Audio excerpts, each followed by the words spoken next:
माझ्या मैत्रिणीने आणल्यान फणसाचो गावसून कोरो त्याची तुमका भाजी करून दाखवतोय. कापून तुकडे करून घ्यावा. मीठ टाकून उकडून घ्यावा. जराशी हळद टाका म्हणजे कलर भरू याचा जरा. भाजी असं उकडून घेतलं काय मस्त लागतं बघा. आधी आमची गावात असताना ना असं उकडल्यान का आम्ही लय खाऊ. कुस्करून बारीक करून घ्यावा. फणसाचा असं किस करून घेतलाच बारीक तर त्याच्यावर असा खोबरा टाका.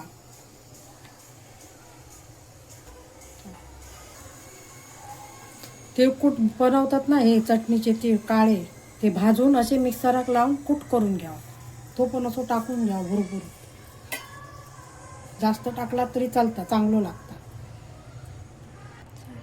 हळद टाकलेली आहे जरा उकडताना, मग जराशी टाका. आधी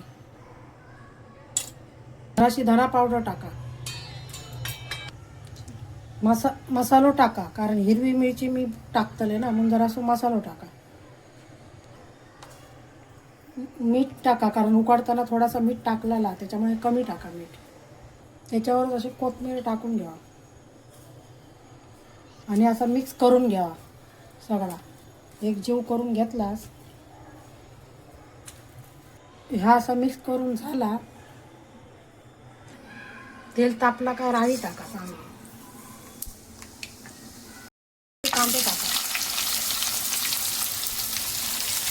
कांदो लाल तर चांगलं भाजून घ्या. लसूण आणि मिरची जरा जाडसर खलबत्त्यात कुटून घ्यावा.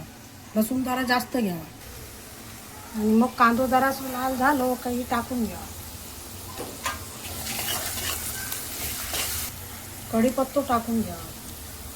वरसून टाका म्हणजे वास बरोबर. लालसर झालो ही सगळी मिक्स केलेली भाजी त्याच्यात टाका. चांगली परतून घ्यावं बारीक गॅस ठेवून. झाकण ठेवून जरा वाफवून घ्यावा. झाली फणसाची भाजी तयार. तेल टाकून बनवलेली फणसाच्या कोहड्याची भाजी. आवडली असेल तर लाईक करा, शेअर करा. नवीन व्हिडिओ बघण्यासाठी सबस्क्राईब करायला विसरू नका.